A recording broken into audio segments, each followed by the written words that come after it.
Here I have example of a very basic grayscale image.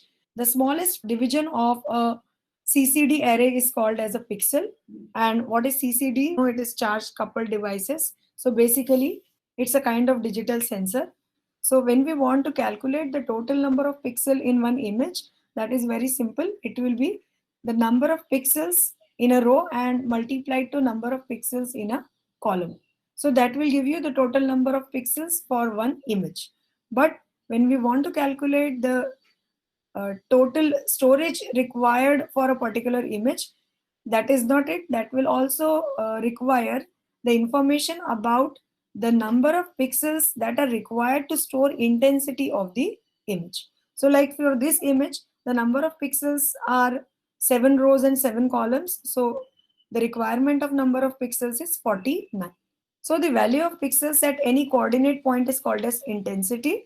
So whenever we have only two kind of levels, black and white, that is called as a binary image. And when we have more gray shades, like as visible in this screen, these are called as grayscale images. For binary image, we will have only we will require only 1 bit per pixel to store it, and the possible values will be 0 and 1. So 0 will stand for black and 1 will stand for white. This is the simplest kind of intensity image. So for example, this is one image where circle is completely black and background is completely white.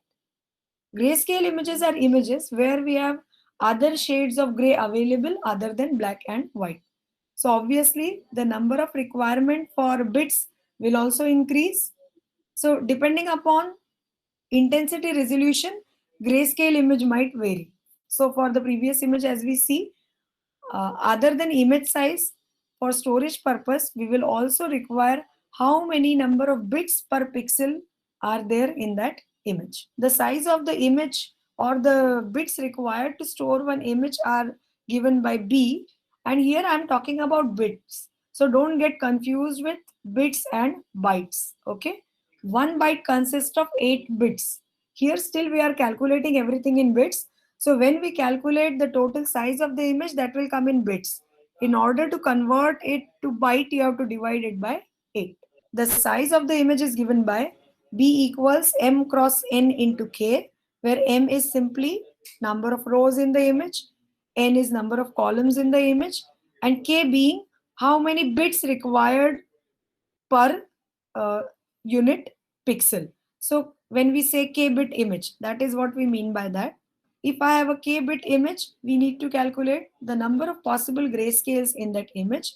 In the previous diagram, when I have binary, I will have only 1 bit required to store that image. So the possible number of gray values will become 2. So if I have a 1 bit image, then I can have two possibilities, 0 and 1. So the space required to store that will be 1. If I have 2-bit image, then I can have 4 possible values. So how you know we do it in Boolean algebra? It's the same thing, 0, 1, 0, 1. So now I'm using 2-bit space. So I can also put by the side 0, 0, 1, 1. That makes it decimal or integer values as 0, 1, 2, and 3. So I have 4 possible values. So here you see that as the number of bits required to store is increasing, there is multifold increase in the possibility of gray levels. For 1 bit, I have 2 levels, 0 and 1. For 2 bit, I can have 4 values possible ranging from 0 to 3. So in this case, 0 will be black and 3 will be white. We will have intermediate 2 more values, 1 and 2. So what will happen if we have 3-bit? For 3-bit image, we will have, you can use rest of the 2 columns as it is. So now I will have 0, 1, 0, 1 coming up 4 times. And similarly, you can fill in. So here we are trying to look at all possible combinations that can be created by substituting the positions with 0 and 1. And when we try and calculate its integer or decimal value, now we can range from 0 to 7. So I can write 4 times 0 and 4 times 1 in front. So that will make it the conversion factor as 0, 1, 2. up to 7. So when I have written all 0, it stands for 0. And you all know how Boolean works. And the last value is all 1, which gives me value as 7. So here, now it is possible to get 8 possible gray values. So as we are going from 1 bit, 2 bit to 3 bit, my possible gray values are increasing from 2 to 4 to 8. So in a nutshell, we can write that how we can define now k bits. So it is giving in the form of 2 raised to k. So when I have 1 bit, 2 raised to 1. So it gives me total gray values, which we are calling as L. So if I have 1 bit, 2 raised to 1 gives me 2 possible values. 2 raised to 2 gives me 4 possible values. 2 raised to 3 gives me 8 possible values. So similarly, if I have 8-bit image, 2 raised to 8 will give me 256 possible values. Now, it is important to remember that the highest intensity level that you are getting is L minus 1. So if I have two values, highest value is 1, that is 2 minus 1. Here highest value is 4 minus 1. And here highest value is 8 minus 1, that is 7.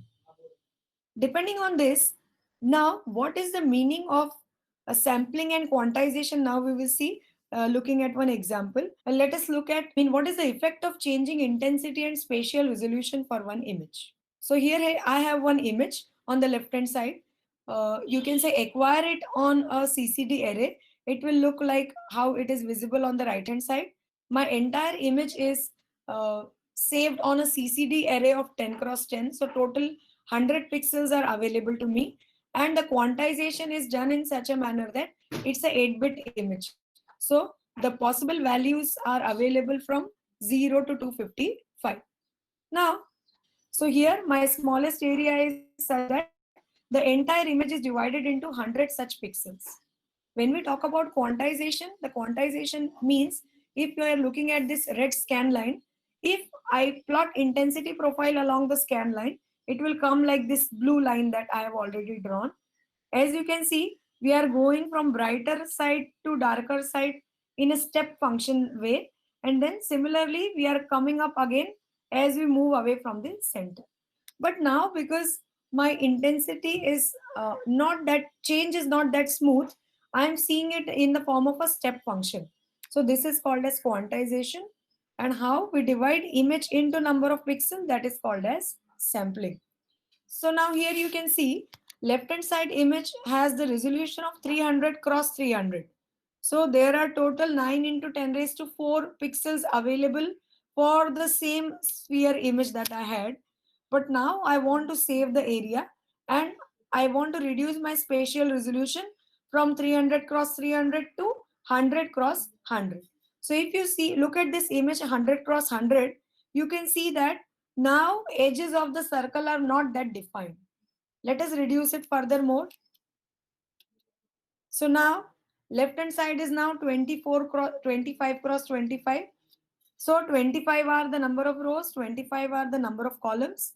And I further reduce my spatial resolution to 10 cross 10. So now you can see how distorted is now our sphere is. This is about change in spatial resolution. We have not touched yet anything to do with intensity resolution. Intensity resolution is still 8-bit. That means you can go from 0 to 255.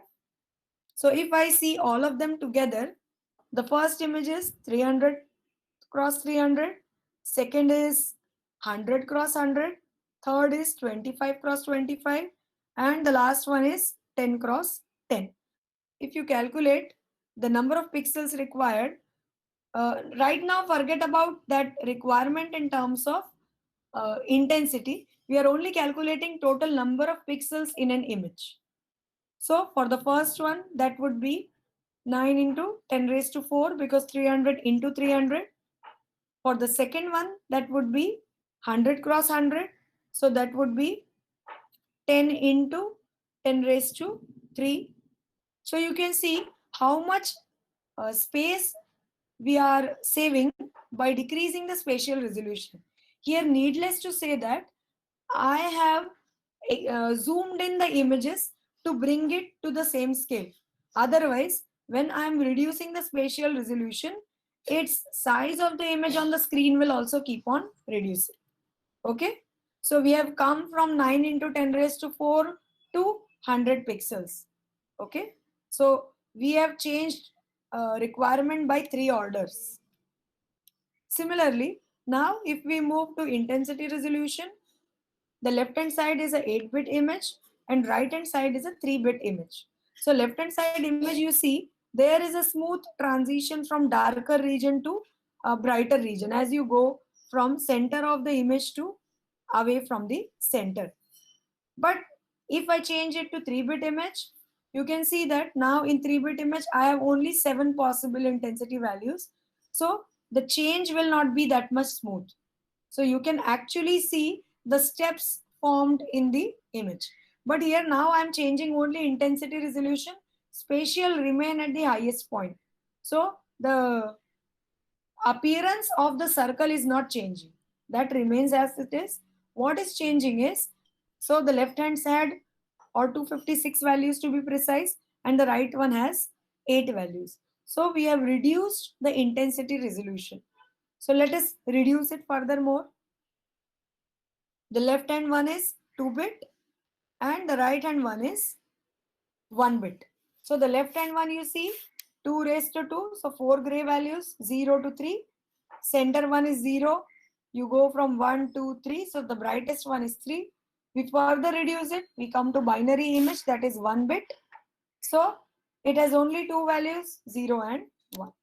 Let me show you this all also in one image. So we went from 8-bit to 3-bit to 2-bit to 1-bit. So here if you pay attention, our you can say the possible gray shades are decreasing, but that is not changing appearance of the circle because spatial resolution was kept same. But if I go to the image where we had change in the spatial resolution, there the gray levels were kept same to 8-bit, but now the shape of the circle is only changing.